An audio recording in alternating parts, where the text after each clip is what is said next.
Okay, so you know how we're always talking about these huge companies and how much money they make? Oh, yeah. Well, today we're gonna totally unpack one of the key financial statements that helps us understand Yeah. exactly where all that cash is coming from and going to. And the cool thing is this isn't just for accountants. Right. This is for anyone who's interested in business or investing. So Definitely. this is a deep dive into the statement of cash flows.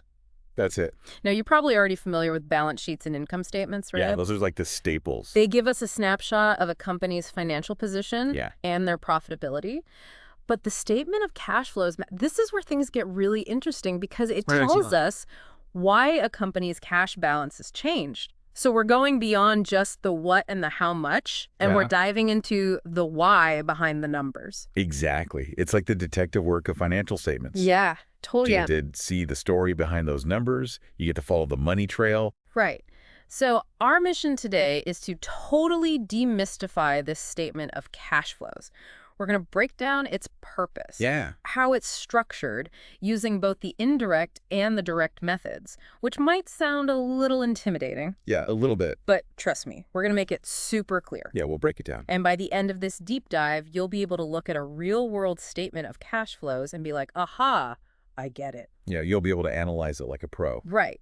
Now, the chapter we're diving into today highlights four main reasons why this statement is so important. Okay, let's hear them. First, it helps us predict future cash flows by looking at past trends. Right, it's all about patterns and understanding where cash has been coming from and going to. Exactly. And second, it lets us evaluate management decisions. Are they using cash wisely to grow the business? Yeah, they're making smart investments. Are they squandering it? The statement can tell us a lot about that. For sure.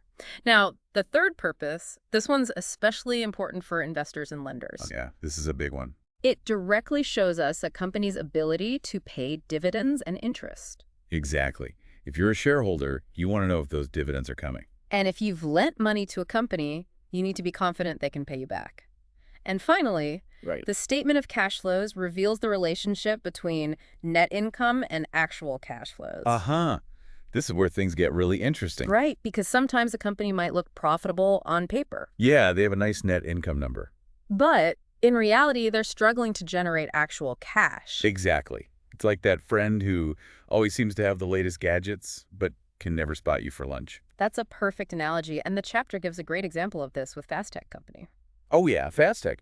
They had a decent net income, but their cash flow was a mess. Yeah, low cash balance, slow inventory turnover. Like their inventory was just sitting there. And it was taking them forever to collect payments from customers. Huge red flags. Exactly. So the key takeaway here is that both strong net income and robust cash flow are essential for a company's success. Absolutely. You need both to be healthy in the long run. Okay, so now that we understand why the statement of cash flows is so important, let's get into the how. Okay, let's break it down. The chapter explains two main methods for preparing it: the indirect method and the direct method. Right. And the indirect method, that's the one most companies use. Yeah, it seems like it's the more popular approach. Yeah. It's kind of like starting with net income and working our way backward to figure out the cash flow from operations.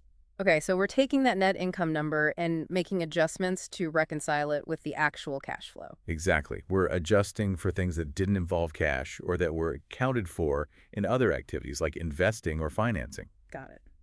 So what's the typical structure of this indirect method? It's pretty straightforward. You've got three main sections. Yeah. Cash flows from operating activities, Okay. cash flows from investing activities, and cash flows from financing activities. So basically, operating is the day-to-day business stuff. Right. Investing is buying and selling long-term assets.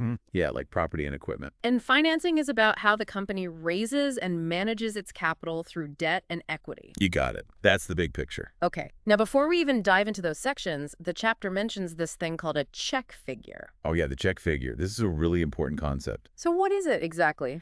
Basically, it's the net increase or decrease in the company's cash over the period, Okay. which we can find by comparing the beginning and ending cash balances from the balance sheet. So it's like our target, the number we're trying to explain with the statement of cash flows. Exactly. And the chapter uses this example of the Red Roadster Superstore. They call it TRRS. TRRS, okay. And their cash balance decreased by $8,000 during 2018. So as we go through their statement, we're going to figure out why their cash went down by that amount. All right, challenge accepted.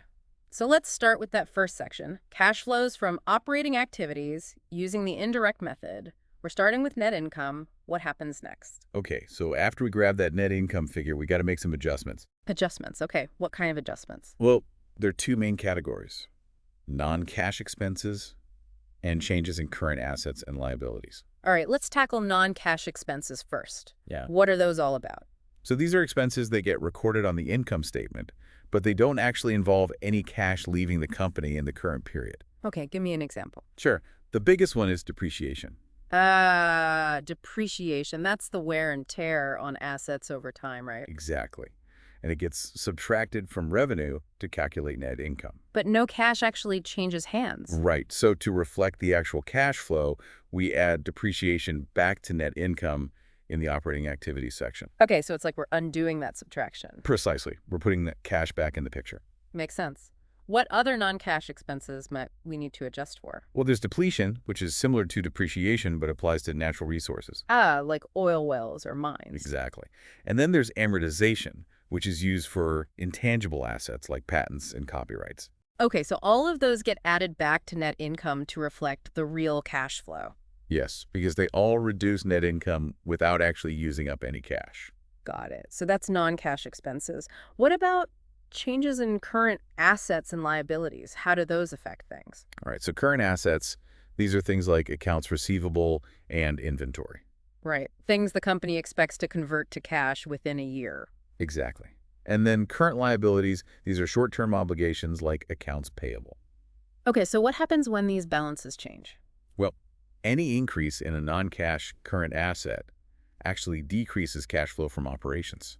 Wait, really? Why is that? Think of it this way. If a company's accounts receivable increases, it means they've made more sales on credit, but they haven't actually collected that cash yet. Oh, I see. So even though the sale is recorded as revenue and contributes to net income, Right. the cash hasn't come in yet. Exactly. So we got to subtract that increase in accounts receivable from net income to get the real cash flow. Okay, and I'm guessing a decrease in accounts receivable would have the opposite effect. You got it. If accounts receivable decreases, it means they've collected more cash than the revenue they recognized, so we add that decrease back to net income.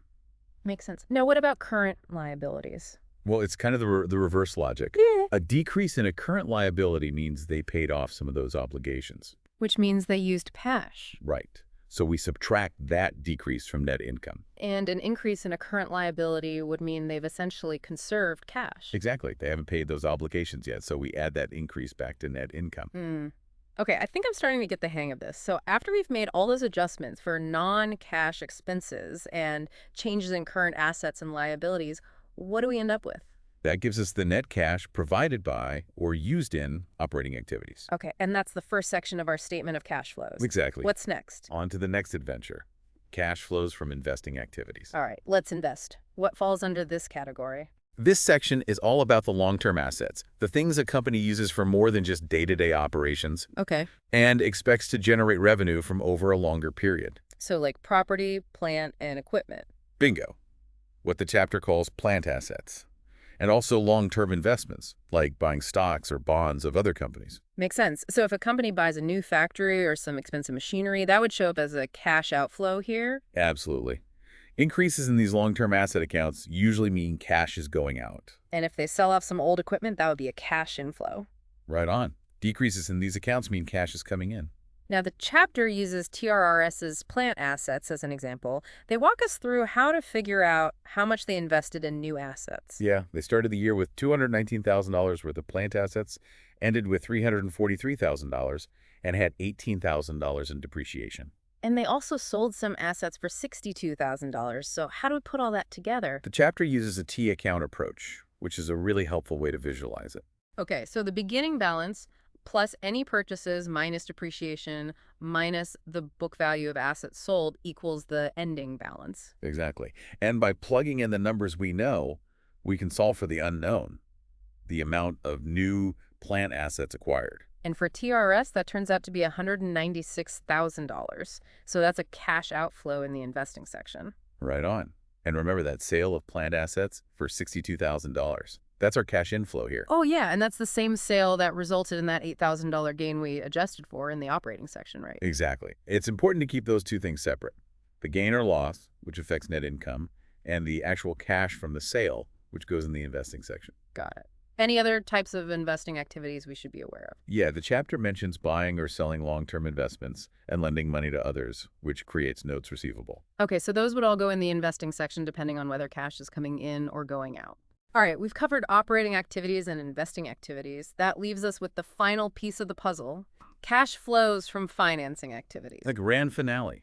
What's happening in the financing world? So this is all about how a company raises capital and manages its debt and equity, You right? got it. It's all about the long-term money. Okay, so things like issuing new stock or borrowing money through long-term loans, those would be cash inflows. Yes, because cash is coming into the company. And things like paying back debt, paying dividends to shareholders, or buying back their own stock, those would be cash outflows. Exactly. All those activities use up cash. The chapter uses TRRS again to illustrate dividend payments. Yeah, they had beginning retained earnings of $86,000, net income of $50,000, and ending retained earnings of $119,000. So we can figure out their dividend payments by using that retained earnings formula, right? Yep. Beginning balance plus net income minus dividends equals ending balance. And that means TRS paid out $17,000 in dividends, which is a cash outflow in the financing section. That's right. And they also purchased $3,000 of their own stock, which is another cash outflow because they're using cash to buy those shares back. Right. So once we've accounted for all the cash flows from operating, investing, and financing activities, we should end up with the net increase or decrease in cash for the period. And that should match our check figure from the beginning. It all comes full circle. Exactly. And that, my friends, is the indirect method of preparing the statement of cash flows. We did it. But wait, there's more. The chapter also explains the direct method, so what's the deal with that? All right, so the direct method, it's like the alternative route. Fewer companies use it, Okay. but some people find it more straightforward and informative, especially for understanding those operating activities. And just to be clear, both methods ultimately arrive at the same net change in cash, right? Absolutely.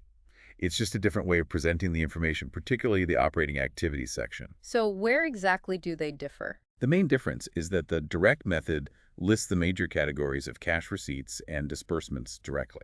Okay, so instead of starting with net income and adjusting it, we're looking at the actual cash coming in and going out. Exactly. It's a more granular view of those operating activities. So what kind of things would we see in the direct methods operating activities section? Well, for cash receipts, the big one is cash collections from customers. Okay, so that's all the cash they received from sales, both cash sales and collections on account. Yep. And then you'd also see cash receipts of interest and dividends if they received any. And on the disbursement side? You'd see payments to suppliers for inventory and other operating expenses, Okay. payments to employees for salaries and wages, and payments for interest and income taxes if they made any during the period. So basically, we're seeing the actual cash flows related to the core operations of the business. Exactly. No more starting with net income and making all those adjustments. And what about things like depreciation expense? Depreciation doesn't appear in the operating activity section under the direct method Why not? because it's a non-cash expense. Remember, there's no actual cash outflow involved. Right, of course. So it just gets left out entirely. That's right. And what about the investing and financing activities sections? Do those change with the direct method? Not really. Those sections are pretty much the same regardless of which method is used for the operating activities. Okay, so the main difference is really just in that operating activities section. Exactly. Now, the chapter also explains how to calculate those operating cash flows under the direct method. Yeah, it's all about connecting the dots between the income statement and the balance sheet. And they use some specific examples to illustrate this, like calculating cash collections from customers. Right. You start with sales revenue and then adjust for the change in accounts receivable. Because if accounts receivable increased, it means some of that revenue hasn't been collected in cash yet. Exactly. So you subtract the increase to get the actual cash collections. And the chapter also talks about calculating payments for inventory and other operating expenses using a similar approach. Yep. It all comes down to analyzing those changes in the balance sheet accounts to figure out the real cash flows. Okay, that makes sense. Now, towards the end of the chapter, they introduce this concept of free cash flow. Oh yeah, free cash flow. It's a really useful metric. So what is it exactly? Basically, it's the cash a company has left over from its operations after paying for its necessary investments in long-term assets. Okay, so it's like the cash they have available for other things like paying dividends, reducing debt, or even investing in new opportunities. Exactly. A healthy free cash flow is a good sign. Yeah. It means the company has some financial flexibility. And the chapter wraps up with a really interesting comparison between Sears and Walmart from a few years back. Yeah, a classic tale of two companies. And it really highlights how powerful the statement of cash flows can be in revealing a company's true financial picture. Sears was struggling. They had negative cash flow from operations for years. Meaning their core business was actually consuming cash instead of generating it. Yeah, not a good sign. And while they did have positive cash flow from investing activities. It turned out that was mostly because they were selling off assets, not buying new ones. Right, more of a sign of decline than growth. And on the other hand, Walmart was generating strong positive cash flow from operations. Yeah, they were a cash machine. Investing in new assets and returning cash to their shareholders through dividends and share buybacks. It was a stark contrast. And it showed how the statement of cash flows can help us spot potential problems and identify companies that are truly financially healthy. So to sum it all up, the statement of cash flows is like this essential tool for understanding a company's financial story. Absolutely. It's a must-read for anyone who wants to get a complete picture. It goes beyond just profits and losses or assets and liabilities. Right. It shows us the actual movement of cash, where it's coming from, where it's going. It's like following the money trail. Exactly. And it helps us predict future cash flows, evaluate management decisions, see if a company can meet its obligations, and understand the true quality of their earnings. All crucial insights for investors, lenders, and even employees. Absolutely. And just to recap, there are two main methods for preparing it: the indirect method and the direct method. Both lead to the same net change in cash, but present the information differently. So whether you're evaluating an investment, trying to understand your own company's finances, or just managing your personal budget, understanding cash flow is a super valuable skill. No doubt about it. And that brings us to our final thought for today. Now that you know how to analyze a statement of cash flows, what are some things you might look for to really assess a company's long-term sustainability and growth potential? Interesting question. What might strong net income be hiding? Or what temporary challenges might be obscuring a fundamentally sound business?